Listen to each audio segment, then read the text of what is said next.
Boa noite, povo de Deus. Graça e fé a todos, amém? Aqueles que nos assistem pela página da comunidade cristã Graça e Fé, boa noite a todos também, graça e fé. Irmãos, Deus ele tem levado a sua igreja, Deus tem levado ao seu povo, amém, a um nível maior, a um nível mais alto. Pela manhã eu comentei isso e vou comentar de novo. Esses dias conversando com o pastor Alexandre, estávamos conversando a respeito de que nós temos que preparar a igreja, amém, para aquilo que ainda há de vir. O que estamos vivendo, amém, é o preparo que a igreja recebeu nos dias passados. E a igreja ela tem que se preparar para as coisas que há de vir ainda. Se nós como igreja do Senhor, se nós, amém, como pessoas, achamos de que essa pandemia é o final, que essa pandemia, amém, é só isso que vai acontecer no mundo, não. A Bíblia fala de coisas maiores, de coisas piores. E nós como igreja do Senhor, nós não podemos parar. Então o tema da mensagem dessa noite é: não pare, amém? Guarda no teu coração, não pare, nós não podemos parar diante de situação nenhuma, amém? Nós como igreja do Senhor, nós temos que prosseguir. Eu gostaria que você abrisse a sua Bíblia comigo no livro de Hebreus capítulo de número 10, verso 38, glórias ao Senhor nosso Deus. Esse livro ele foi escrito em um tempo de perseguição da igreja, esse livro ele foi escrito em um tempo de conversão, em um tempo de mudança, de religiosidade para uma vida, para um estilo de vida na presença do Senhor. Antigamente era só uma religião, antigamente era só algo que você decorava, ladainhas que se decoravam, amém, palavras que se decoravam, e achava que em cima dessas palavras decoradas você poderia alcançar alguma coisa de Deus. Hoje nós entendemos que temos que ir mais fundo, hoje nós entendemos que não é somente ler, hoje nós entendemos que não é somente meditar. A igreja de Cristo ela precisa ter ação, a igreja de Cristo ela precisa se movimentar, a igreja de Cristo ela precisa tomar posição, a igreja de Cristo tem que saber para onde ela está indo, amém, para onde nós estamos caminhando, aonde nós queremos chegar. Você como família, amém, você, amém, como empresário, você, amém, como pessoa, aonde você quer chegar. Todo dia você levanta, amém, com o seu destino, querido, preparado. Você fala: eu vou levantar, eu vou trabalhar. Então você traçou um destino: eu vou para o meu serviço, amém. O teu objetivo é chegar naquele serviço, e chegando naquele serviço tem coisas que ele te esperam, tem tarefas que ele te espera, e você tem que executar aquelas tarefas. A mulher, amém, que não trabalha para fora, ou o marido que não trabalha para fora, quando ele levanta, ele traça, amém, o seu dia. Como vai ser o seu dia? Eu vou limpar a casa, hoje eu não vou limpar, hoje eu vou fazer assim, não vou fazer. Então você tem que ter direção. Ninguém consegue viver sem direção, ninguém consegue, querido, chegar a lugar nenhum, se você primeiro não decidir aonde você quer chegar. Então é necessário, querido, que todo dia nós tomemos uma decisão, amém, de continuar. Você consegue me entender? De prosseguir, de não parar. Nós não podemos parar. Paramos por um dia, paramos por uma semana, paramos por um mês de férias, mas não podemos parar para sempre. Vai ter uma hora que nós vamos ter que levantar, vai ter uma hora que nós vamos ter que, aleluia, ser diferente. Vai ter uma hora que a gente vai ter que tomar decisões, mais que nós venhamos a protelar, mais que a gente diga: olha, eu não quero tomar essa decisão hoje, não quero tomar essa decisão amanhã, mas vai chegar uma hora que você vai ter que tomar decisões na sua vida. E a hora de você tomar as decisões nunca é uma hora calma. Sempre, querido, vai trazer turbulências, sempre vai trazer, querido, dificuldade, ansiedade, vai trazer para você talvez tristeza, mas tem decisões que você tem que tomar na sua vida. E a palavra de Deus para nós, no capítulo 10 do livro de Hebreus, o verso de número 38, vai nos falar da seguinte forma, preste atenção: mas o justo viverá da fé. Mas o justo viverá da fé. E se ele recuar, a minha alma não tem prazer nele. Amém? Vou ler de novo com você em nome de Jesus. Mas o justo viverá da fé. E se ele recuar, a minha alma não tem prazer. Então, eu estou falando isso em cima de, pautado em quê? Pautado na própria palavra do Senhor, que diz que nós não podemos parar. Que o problema, que as circunstâncias não podem parar a nós. Por exemplo, eu vou te dar aqui um exemplo simples, querido. Há um ano e pouco atrás fomos tomados por uma notícia de um vírus, amém, que veio lá de um continente, que veio lá, entendeu, de um país, veio lá de uma região, e no começo todo mundo achava que era uma coisa simples, que era passageira. Isso foi tomando proporção, isso foi tomando, querido, dimensões maiores, e hoje é um problema mundial. Já não é um problema mais local, já não é mais um problema de um continente, já não é um problema continental mais, mas hoje é um problema, amém, mundial. E quando as pessoas então, amém, perceberam que isso, querido, era uma briga, uma guerra de todo mundo, amém, não contra a enfermidade, mas contra o vírus, muitos começaram a se posicionar.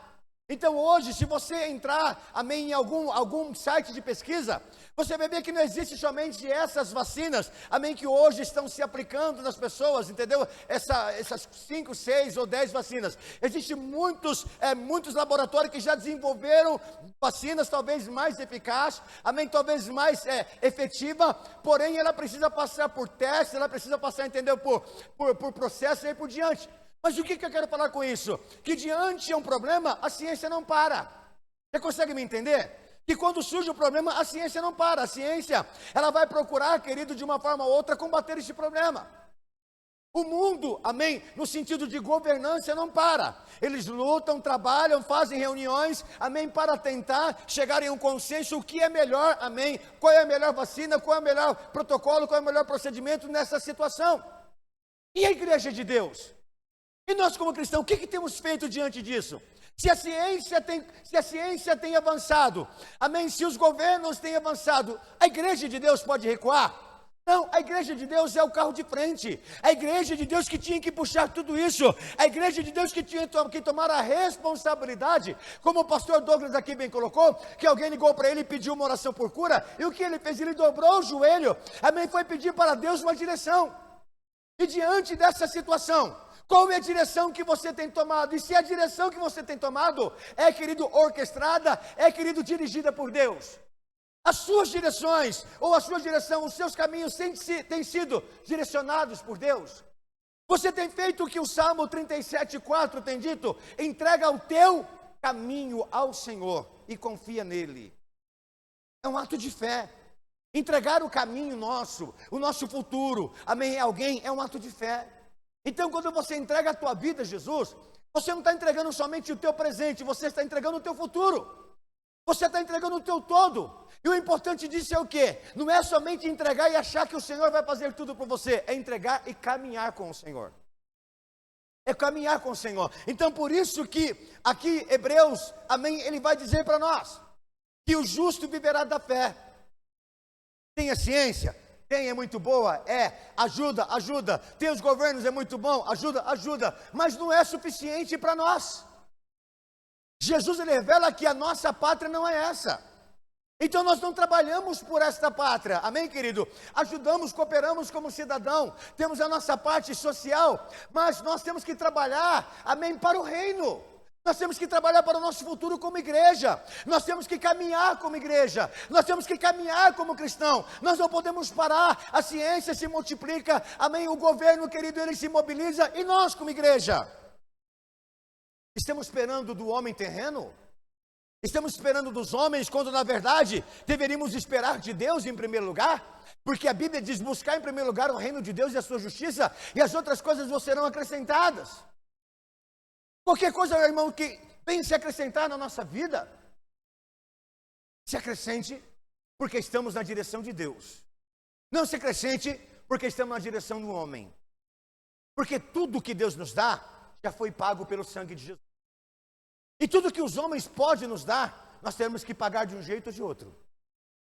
Amém? A misericórdia está nas mãos de Deus. Você tem que esperar mais de Deus. O homem não faz nada de graça, querido. Uma hora a conta vem. Uma hora, querido, você vai ter que pagar de um jeito ou de outro. Mas Deus, querido, Deus, ele não cobra nada de ninguém. Pelo contrário, Deus, amém, ele já deu o seu filho. Deus já deu o seu maior patrimônio, Deus já deu a maior vacina, Deus já deu a maior cura, Deus já deu a maior restauração, Deus já deu tudo que é Jesus. Em Jesus nós encontramos tudo. Mas nós temos que caminhar. Eu volto a dizer para você, a ciência está se multiplicando. O governo, eles conseguem se acertar. E a igreja do Senhor? Como que ela fica nessa situação? A igreja de Deus, ela tem que parar na crise. Quando eu falo, não é como, querido, como organização religiosa. Não estou falando como uma associação religiosa, mas estou falando como o corpo de Cristo. Você acha que é hora de nós pararmos de orar? Você acha que é hora de nós pararmos de buscar? Você acha que é hora de nós pararmos de cultuar, seja, querido, no templo ou na nossa casa? Você acha que é hora de nós recuarmos da fé? Não é. Agora que é hora de nós avançarmos. Agora que é hora de nós mostrarmos, entendeu, a nossa capacidade como cristão. Agora que é hora de nós mostrarmos a nossa perseverança. Agora é hora de nós mostrarmos a nossa personalidade. Agora é hora de nós mostrarmos, aleluia, de quem vem o poder que opera sobre as nossas vidas. Por que, aleluia, que uma pessoa vem na igreja, amém, ela tem menos possibilidade de pegar o vírus se estiver na rua? Por quê? Porque a igreja, querido, ela é prudente. Porque a igreja, antes de ouvir o homem, ela ouve a Deus. E Deus fala assim, faça aquilo outro. E a gente vai fazer conforme a palavra nos direciona. Eu não estou aqui porque eu quero. Eu estou aqui porque eu estou seguindo uma ordem, uma obediência de Cristo para não parar. Eu não posso parar. Você não pode parar. Você tem um filho doente dentro de casa. Você vê o seu filho se agravar cada dia. Você vai esperar o teu filho morrer dentro de casa para depois você buscar ajuda? Responde para mim. Não. Os primeiros sintomas de doença, você vai procurar alguém. Você vai dobrar o teu joelho, você vai orar, e Deus vai dar direção. Vai nesse hospital, vai naquele hospital. Deus direciona o crente ainda. Deus direciona. Mas nós temos vivido em tempos em que os crentes, eles estão perdendo toda a sua natureza cristã. Como, por exemplo, é impensável um crente ter medo da morte. Nós não podemos ter medo da morte. Propriamente dito, se não podemos ter medo da morte, nós não podemos ter medo de uma enfermidade. Nós temos que combatê-la. Entendeu, irmãos? Porque uma coisa que nós temos que entender, a Bíblia, ela não combate o pecador. A Bíblia combate o pecador? A Bíblia combate o pecado. A Bíblia entende que se nós vencemos o pecado, nós não seremos pecador. A Bíblia nos revela que se nós lutarmos contra o pecado, nós não seremos pecador. Mas quando nós ficamos lutando um contra o outro, apontando o pecado do irmão, apontando o pecado da irmã, não vai chegar a lugar nenhum. Ou seja, apontando para o pecador. Nós temos que mostrar, não tem que lutar contra o pecado. É o pecado que faz pessoas pecadoras. É o vírus que faz pessoas doentes. Então nós temos que lutar contra isso, querido. Não lutar contra A, B ou C, nós temos que lutar contra o problema. E o nosso problema hoje, querido, não é o governo, o nosso problema hoje não é a superlotação de hospitais, o nosso problema é que nós não estamos combatendo com a nossa fé, nós estamos orando pouco, nós estamos buscando pouco, nós estamos aceitando tudo muito facilmente, e nós não podemos. Eu quero que você abra a tua Bíblia comigo no livro de Êxodo, capítulo 14, Êxodo 14, verso de número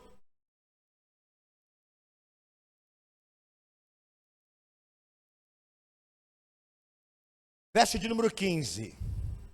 Êxodo 14, 15. O Senhor vai falar conosco assim. Então disse o Senhor a Moisés: por que clamas a mim? Ou seja, o povo está ali diante de uma situação, de um problema, e Moisés busca Deus. E qual que é a resposta de Deus para Moisés? Por que clama a mim? A ordem já foi dada. A palavra já foi dada. E qual foi a palavra que o Senhor ordenou? Diga ao meu povo que marche. Então Deus já disse, é para parar? Eu só posso parar quando Deus mandar parar. E o Senhor não mandou parar.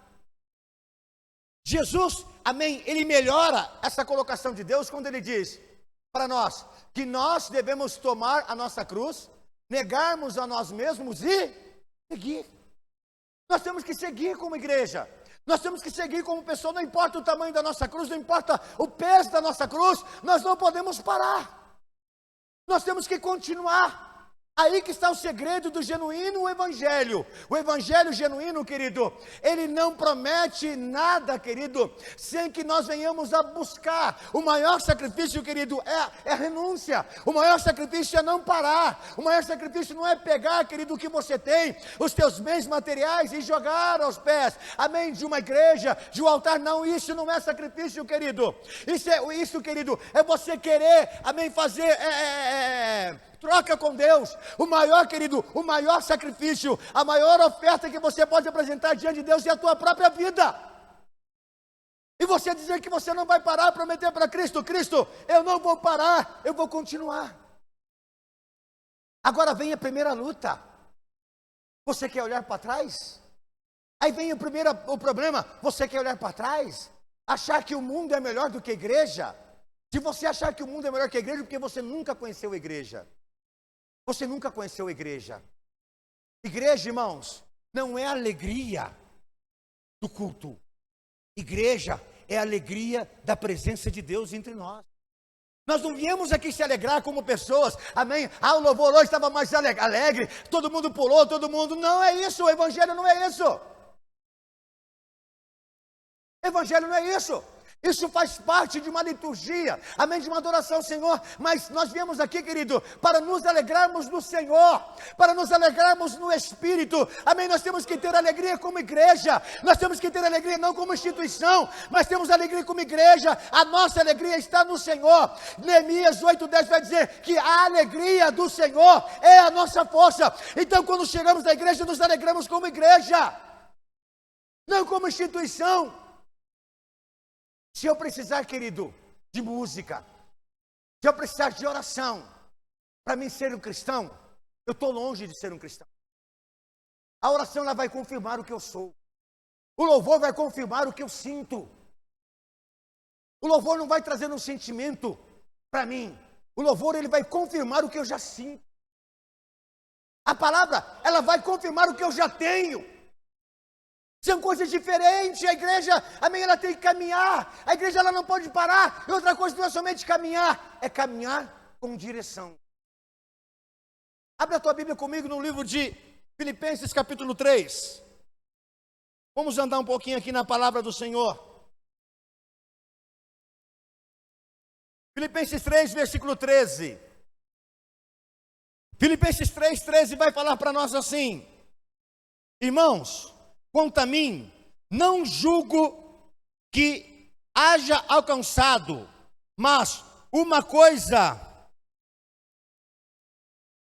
faço, e é que, esquecendo-me das coisas que para trás ficam, e avançando para as que estão diante de mim.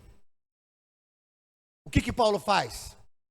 Ele fala que ele não está prosseguindo, que ele não está progredindo, que ele não está prosperando, porque a igreja não está ajudando ele? Porque a família não está cooperando com ele? Não, é uma decisão dele de prosseguir. Uma coisa eu faço, uma coisa eu busco, não olhando para as coisas que para trás ficam, mas para as que estão diante de mim, eu sigo, eu continuo. Esse é o papel de cada cristão, é seguir. O ontem você já venceu. O hoje você já está vencendo. Você tem que se programar para vencer o amanhã. As batalhas do amanhã, as adversidades do amanhã, as coisas que vão, amém, querido, se colocar diante de nós, nos querendo impedir no amanhã. Nós não podemos parar. Nós temos que prosseguir. Você tem que prosseguir como pessoa, você tem que prosseguir como igreja, você tem que prosseguir como pai de família, você tem que prosseguir como mãe de família, você tem que prosseguir como servo, você tem que prosseguir como serva. Não olha para as coisas que para trás ficam. Eu estou esperando aquilo acontecer, eu estou esperando aquele dinheiro cair na conta, eu estou esperando aquele trabalho, amém, que confirmaram, eu estou esperando aquela varoa que Deus falou que ia me dar, eu estou esperando. Para de viver nesse ostracismo. Para de se encasular. Para de se colocar numa posição e esperar, entendeu, que a ostra vira pérola. Para de esperar que o seu problema vire bênção. Para de procrastinar, ou seja, eu vivia algo no passado e acho que vou viver aquilo que no passado eu vivi, eu vou viver no futuro. Não vai. A Bíblia diz que o que passa é velho, as coisas velhas já se passaram. Jesus ele vai dizer para nós que não tem como você colocar um remendo novo em roupa velha. Para de olhar para o passado. Jesus diz que não tem como você colocar vinho novo em odres velhos. Pare de olhar para trás. Do passado você só tem que se lembrar da onde Jesus te tirou, da onde que Ele te tirou, e olha para frente, querido. Para de olhar, porque quem olha, a Bíblia vai dizer que aquele que mete a mão no arado não é digno de olhar para trás. Sabe por que os maiores acidentes hoje têm acontecido nas estradas? Porque as pessoas acham que conseguem dirigir olhando para celular. Ficam ali atentos em celular e mensagem, quando vem já bateu. Você sempre vai estar colidindo com a vida, se você não decidir olhar para frente, se você não decidir prosseguir. Pare de culpar os seus fracassos, as suas derrotas, por pessoas que passaram pela tua vida. Pare de culpar os seus fracassos, as suas derrotas, por coisas que aconteceram na sua vida. Olha para frente. Seu marido te traiu e você não é capaz de perdoá-lo e separou? Viva a tua vida.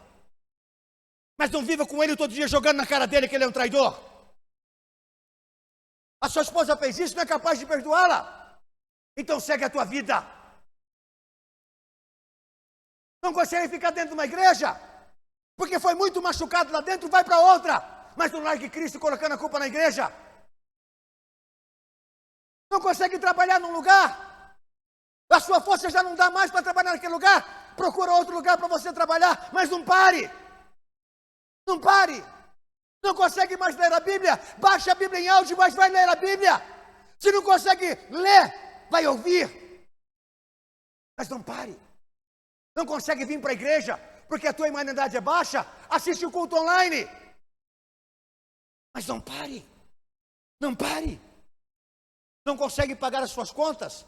Pague as que você consegue. Mas continue. Não desista. Não desista. Não traga essa maldição sobre a tua vida. Porque, querido, esse vírus que está aí no mundo, entendeu? Ele mexe em todas as áreas que nos faz andar. Alguém consegue caminhar sem conseguir respirar? Ninguém consegue. Alguém consegue, irmão, caminhar com dores nas pernas? Ninguém consegue, é isso que ele causa. Propriamente dito, ele mexe nos seus sentidos, entendeu? E mexe no seu pulmão e na circulação do teu sangue. Porque esse vírus, ele está ligado, entendeu? À oxigenação do sangue. E o que eu aprendo com isso, irmãos? Que é somente caminhando que eu vou fazer o meu sangue circular e trazer oxigênio para o meu sangue e fazer com que, aleluia, eu não pare, eu continue. Eu tenho que continuar, irmãos. Eu só posso parar quando Cristo mandar. Paulo, uma vez, ele quis parar. Paulo quis parar. Ele disse: foi-me dado um espinho na carne, a saber, o mensageiro de Satanás, que me esbofeteava. Mas eu orei ao Pai, eu orei. E não foi uma, e não foi duas, orei 3 vezes, para que esse espinho fosse tirado da minha carne. E a resposta de Deus foi: a minha graça, porque o meu poder se aperfeiçoa. Paulo queria parar, o Senhor disse: continua. O povo no Egito queria parar, o Senhor disse: continua. Paulo, ele declara depois em Filipenses, não olhando para as coisas que para trás ficam, e olha que Paulo deixou bastante coisa para trás.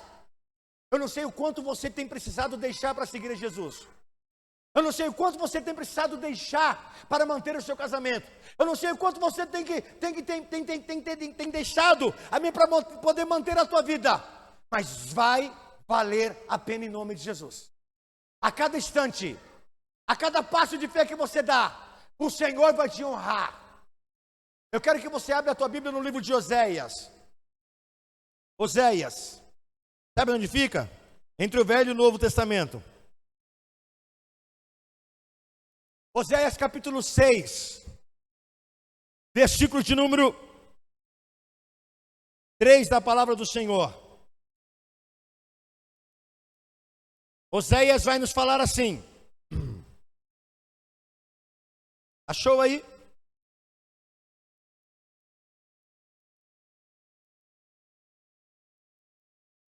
Você vai contar aí. Você encontrar o livro de Jeremias, depois você vai encontrar Lamentações, Jeremias, Daniel e Oséias. Oséias 6, versículo 3. A ciência tem levado isso à risca.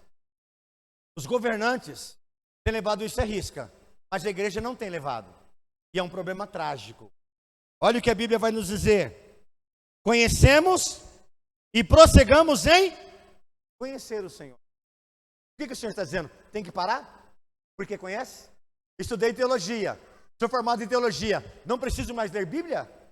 Não preciso orar mais? Sou formado em pedagogia, não preciso pegar mais nenhum livro na mão, didático? Não preciso fazer uma pós? Não preciso, simplesmente o curso me capacita a ser? Ou o que me capacita a ser, querido, é continuar. Porque se eu não continuar, vai chegar uma hora que eu vou ficar para trás. Vai chegar uma hora, querido, que o que eu aprendi não vai ser o suficiente para esta geração.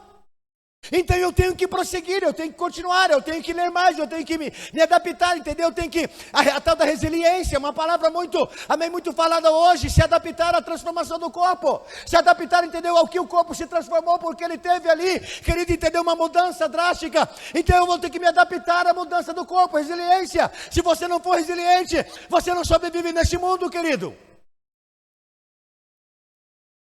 Pode comprar mais umas 10 máscaras, você não vai parar de usar máscara. Não vai. Eu volto a dizer, todo mundo andava de moto sem capacete. Então foi lá, baixou a lei de que se for pego sem capacete, a moto é presa, entendeu? O condutor é levado para a delegacia. Enquanto era só uma multa, eu pago a multa.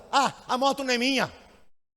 Mas quando será assim, se for pego sem capacete, vai ser preso. Aí todo mundo começa a usar capacete. Porque aí não tem opção. Ou você faz ou você não faz.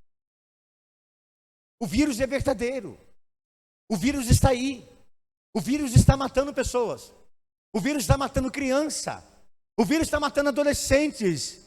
O vírus está matando adultos, está matando idosos. O vírus está aí. Ninguém nega que ele está aí. Ele está. Pastor, eu nunca vi ninguém. Pede para Deus. Deus, eu quero saber se o vírus existe. Pede isso para Deus. Pastor, misericórdia então. Pede para Deus, eu quero saber se o vírus existe. Põe no meu corpo, está amarrado, sangue de Jesus sem poder. Eu não preciso disso, irmão. Eu já vi amigos, eu já vi família. Mas quem disse para você que ele morreu de Covid? Mas a morte, irmãos, a morte, ela tem que apontar para mim a minha condição hoje, não a condição do meu próximo. Não se morre somente de vírus, mas eu e você, devemos entender isso. Se nós ficarmos parados, nós somos mais propensos, somos alvo fácil. Um alvo em movimento, ele é muito mais difícil de ser acertado do que entender um alvo parado. Sabia disso, querido? É muito mais difícil. Se você é um crente parado, se você é um crente que não se mexe como servo, você não ora, você não lê Bíblia, você não se esforça para vir para a igreja, você é um alvo parado. E você querido, amém? É muito fácil de acertar. Como assim, pastor? Já leu o livro de Efésios capítulo 6? Já leu? Já leu que Paulo ele fala para os Efésios que Satanás ele tem na sua mão um dardo inflamável, cheio de veneno? Que o inimigo ele tem na mão um dardo que acerta o crente que não tem escudo, que acerta o crente que não tem couraça, que acerta o crente que os seus pés não estão calçados, que acerta o crente que não tem o capacete da salvação. Você já viu Paulo falar que nós temos que estar embraçados do escudo da fé? Porque se nós não vamos conseguir resistir aos dardos inflamáveis do inimigo, não é somente um dardo, não é somente ser acertado, mas é ser acertado, irmãos, com doses letais. Eu não quero ficar parado, irmão. Jesus não ficou parado. A cruz não deteu Jesus. Colocaram uma cruz nas costas de Jesus e ele, com dor, chicoteado, machucado, ele caminhou pela via sacra. Caminhou ou não caminhou? Quando ele sentiu o peso demais, o Senhor levantou um homem com o nome de Sirineu, que pegou a cruz e por alguns instantes carregou a cruz. Jesus depois tomou-la de novo sobre os seus braços e continuou. Nessa tua caminhada, é fato de que tem hora que nós nos cansamos como pessoas. E que Deus levanta sirineus, e que Deus levanta pessoas, amém, irmão, para nos dar suporte, para nos ajudar, para nos fortalecer, mas não vai ser todos os dias. Vai ter dia que você vai levantar, a cruz vai estar lá na porta, e você vai ter que carregá-la, não vai ter ninguém para carregar. Vai ter um dia que você vai olhar do lado, o seu esposo não vai estar mais lá. Vai ter um dia que você vai olhar do lado, a tua esposa não vai estar mais lá. Vai ter um dia que você vai olhar para o lado, e a tua mãe não vai estar mais lá. O teu pai não vai estar mais lá. Aquela pessoa que te ajudava não estava mais lá. E você vai ter que tomar a decisão, eu tenho que continuar. Eu não posso parar. A vida não pode parar. Você não pode parar como cristão. Volto a dizer, irmãos, e nós vamos orar. A ciência se multiplica, é bíblico. Os governantes, a cada dia eles querem ser mais poderosos e lutam e trabalham, vendem ao ponto de vender a tua própria alma. Porque eles querem alcançar o topo. Eles querem alcançar, entendeu? O máximo. E nós não estamos procurando alcançar algo, irmãos? Estamos ou não estamos? O que nós queremos alcançar na nossa caminhada? Salvação. Alcançarmos o céu. Para onde eu caminho? Eu quero olhar para trás, voltar para o Egito, porque lá eu deixei cebolas, pepinos.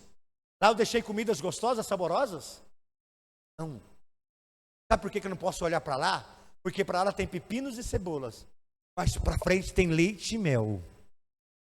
Para frente, aleluia, tem terra. Para frente, aleluia, tem conquista. Para frente tem bênção. Para frente tem vitória. Amém? O pepino e a cebola ficou para trás. Eu procuro agora o leite e o mel. Eu procuro aquilo que está lá na frente. Eu tenho um alvo a ser seguido, que é Cristo Jesus. Não pare. Não pare. Não pare, nada pode parar um servo, nada pode parar uma serva, não pare, o mundo não pode parar a igreja. Paulo vai dizer, no livro de Atos, que em Cristo nós vivemos, existimos e nos movemos. Em Cristo eu existo, em Cristo, querido, eu me movo. Em Cristo eu vivo. Eu termino dizendo algo para você em Cristo Jesus. Jesus, Ele exalta a fé de uma pessoa, de uma mulher. A Bíblia vai falar de uma mulher que todo mundo conhece, é a mulher do fluxo de sangue. Que há 12 anos ela vivia doente. Quanto tempo? 12. E a Bíblia é bem clara em dizer que tudo que ela tinha, ela já tinha gastado com médicos. Ela não tinha recurso nenhum mais. Agora, as irmãs podem dizer melhor do que eu, porque eu não tenho esse problema. Queria se eu fosse um hermafrodita, mas eu não sou. Tenho corpo, meu corpo humano é de homem. Meu corpo interior é de homem. Então eu não tenho isso, mas as mulheres têm. Então as mulheres sabem o que é, querido, a luta que elas passam mensalmente. A mulher sabe. Tem mulher que não consegue quase sair da cama. E tão grande que é o seu fluxo. Agora uma mulher que é 12 anos, ela perde, entendeu? Força todos os dias. Todos os dias ela perde força. Cada dia está mais fraca. Você já conviveu com uma pessoa que teve leucemia? O sangue está virando água. A pessoa ela vai deixando de existir dia a dia. Vai chegar uma hora que o corpo dela já não tem mais força para nada. Você imagina que a mulher, ela não tem força para nada, mas ela ouve uma palavra. E a palavra motivou ela a andar mais alguns passos. Ouviu dizer que Jesus estava passando por ali. E ela então pensou, buscou força no teu interior, buscou força na tua fé, como está lá em Hebreus 10:38, buscou fé naquilo que ela acreditava como verdade, mesmo a vida toda provando para ela que ela não era capaz, que ela não ia conseguir, mas ela teve um momento, querido, amém, de pura verdade na mente dela. Ela disse: se eu tão somente tocar na orla das suas vestes, eu ficarei curada. Mas é só pensar em ser cristão? É só vontade de ser crente é o suficiente? É só vontade de vencer na vida é suficiente, irmão? Não é.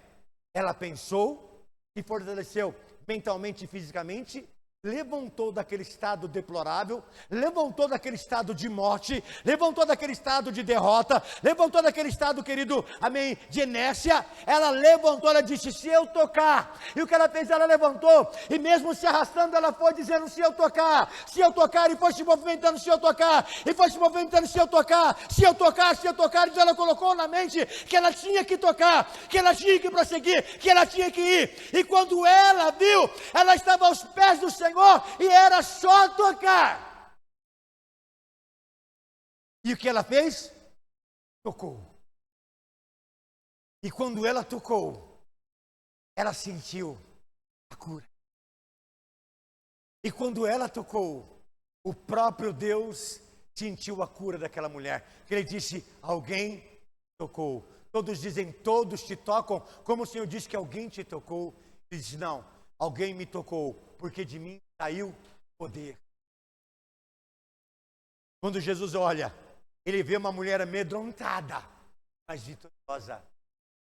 Eu falei no domingo passado para a igreja que o medo, querido, o medo não é ausência de coragem. Você pode ter medo de algo, mas você enfrentá-lo, é coragem. Você pode ter medo, amém, do vírus, mas pode trabalhar, pode vir para a igreja, pode viver, amém, dentro dos protocolos, mas você pode viver, você não pode deixar de viver. Então o medo, querido, não é ausência de coragem. No medo você tem que ter coragem. Todo homem corajoso, ele tem medo. Todo homem corajoso, ele tem medo, mas ele decide continuar. E aquela mulher foi uma corajosa, porque mesmo com medo, sabendo e conhecendo a lei, pastor Maurício, ela poderia ser morta, ela poderia, entendeu? Ela sofrer grandes danos da lei mosaica por tocar impuramente em um kadosh. Ela sabia que ela não poderia ficar parada. Ela prosseguiu, ela tocou. Jesus olhou para ela e disse, mulher, não temas. Não temas. A tua fé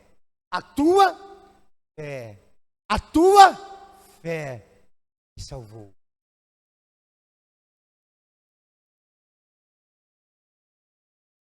Foi simples para ela? Foi simples para ela, irmãos? Não vai ser simples para você. Mas no final, vai fazer a diferença. Não é simples. Nunca vai ser simples. Evangelho não é barganha. Evangelho não é modismo. Evangelho é decisão. Eu me decidi com Deus a seguir. Todos os percalços, as adversidades do caminho, vão ser recompensadas. Um dia, eu vou ouvir uma voz em meu ouvido: vinde, bendito do meu Pai, e possuí por herança a terra que eu te prometi. Não é fácil, mas é necessário. Para obter a vitória, irmãos, é necessário lutar. E eu termino contando um pequeno testemunho e nós vamos orar. Quando eu tinha 11 anos de idade, eu, jogando bola, entenda bem, não era bom de bola, eu disse que eu estava jogando bola. Você vai achar, vai sair dizendo para ele, o pastor Marcos era o craque, era o Maradona do time. Não era. Eu jogando bola, dei uma canelada com a canela do outro rapaz. Eu era magro e o rapaz era bem mais magro do que eu, entendeu? Ele era tão magro que ele era capaz de deitar numa agulha e se cobrir com uma linha. De tão magro que ele era. Eu já era magro, parecia uma saracura. E ele uma siriema. Deu 2 pernudos. Bati, pá. Alguns dias a minha perna, a Lore, minha sobrinha, vai lembrar, minha perna inchou. Era muito novinha, creio que ela vai lembrar, minha perna inchou. Muito. Com vermelhão, minha perna inchou. Fui ao médico. Naquele tempo eu fui no Hospital Santo Antônio, lá na Barão Tapura, que hoje acho que é o Albert Einstein, alguma coisa assim. Chegou lá, ó, você teve uma, o nome que ele falou lá, não foi fratura, porque machucou o nervo, entendeu? E a carne. Aí ele colocou uma tala na minha perna, durante 15 dias eu tive que tomar penicilina, 2 vezes ao dia. Com isso, travou a minha perna. E o ônibus, ele parava na rodoviária antiga, os mais antigos vai saber na rodoviária antiga, depois entendeu que foi mudando o terminal, e aí foi até chegou na rodoviária nova. Então a gente descia na rodoviária, e tinha que caminhar Barão de Itapura de a pé, até, entendeu, o Albert Einstein, quase chegando lá na Avenida Brasil. Tinha hora que eu não conseguia caminhar. Sabe o que a minha mãezinha fazia? Colocava eu nas costas, caminhava comigo. Eu pesava, acho que aproximadamente uns 30 quilos. Ela fazia isso. Colocava nas costas e me levava. Quando eu ia nas costas da minha mãe, eu sentia um alívio. e ela o peso. Eu alívio e ela. Eu parava de chorar e ela chorava, porque tinha uma hora que ela já não estava aguentando mais, mas tinha que me carregar. Foi isso durante 15 dias. Minha mãezinha me levando desculpa, e foi isso todas as vezes que eu precisava ir no médico. Minha mãezinha me levando nas costas. Eu sarei. O tempo passou. Com os meus 30 e poucos anos, eu tive uma crise.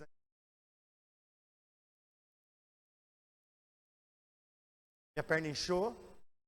Fiquei internado 11 dias. Os irmãos mais antigos vão lembrar. Quase tive amputação da perna. Sabe o que eu mais queria? Minha mãezinha para me levar. Só que daí minha mãezinha olhava para mim e falava assim: filho, eu tenho até o desejo de te levar nas costas, mas já não. Você tem que continuar com as suas próprias pernas. Você tem que enfrentar esse problema agora com as suas próprias pernas. A sua mãe sempre vai estar aqui para te dar, dizer assim: você vai conseguir. Mas é com as suas próprias pernas que agora você. Tive a primeira, tive a segunda, tive a terceira crise. Minha mãezinha dizendo: você tem que continuar. Hoje, infelizmente, quando eu tenho as minhas crises, minha mãezinha não está mais aqui. Mas ela me deixou. Você tem que continuar.